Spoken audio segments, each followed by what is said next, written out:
Jimmy Spoon and the Pony Express by Kristina Gregory. Chapter 28. Big Fish Girl.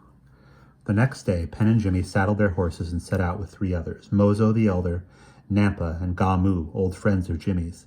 They rode north toward the river where the white men would one day name the Salmon. The timberland hills were lush from melting snow. Waterfalls could be heard, a high whisper in the clear air. Everywhere, Jimmy recognized landmarks. "I am home!" he wanted to shout. The river twisted through canyons. Bighorn sheep blended into the hillsides so perfectly that only when they leapt from rock to rock could Jimmy see the animals. After 2 days of travel, there was a wide pebbled beach, and, in the middle of the river, a sandbar where 4 teepees were camped. "We'll rest here," Mozo said. He dismounted carefully, as if his legs were stiff. His silver braids were wrapped halfway down with otter fur, and there were 2 eagle feathers at his temple. Jimmy felt admiration for Mozo. He took the reins of his horse, then helped Gamu turn the others to pasture.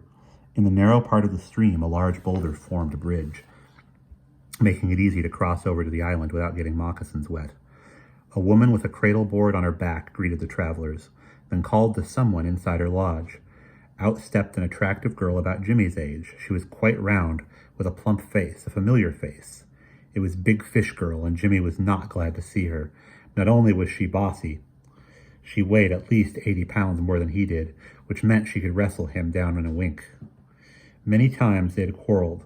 Once he called her a bad name, and she had shoved him into a marsh and snapped his hunting bow in half. Jimmy eventually decided to be nice to her. He knew it would be safer to wrestle a grizzly than to make Big Fish Girl mad again. "Hello, Dawi," she smiled. "I see you found me." She turned away and began walking toward the far end of the campsite. Since Nampa and the others were talking, Jimmy followed Big Fish Girl. They sat down on the tip of the sandbar, where the river flowed past them on both sides, as if they were in the bow of a canoe. She turned her brown eyes on him. "I've waited a long time for you," she said. Her boldness embarrassed Jimmy. He glanced back at the 4 teepees, hoping to see Nahani or her mother. Excuse me.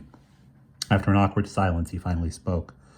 "Mozo is taking us to the blessing ceremony. I want to see old friends." Big Fish Girl's face darkened. "If you're looking for Nahani, you are too late." Jimmy glared at her. "What are you saying?" he asked. His heart was beating fast, and he felt a tightness in his throat. "I am saying you're 8 moons too late.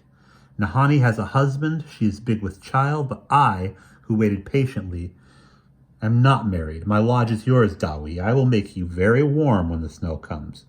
But Jimmy wasn't listening. He felt dizzy, and suddenly his heart hurt so much he wanted to lie down. If only he could sleep, he might have the courage to turn back. This wasn't his home after all. He hated it here.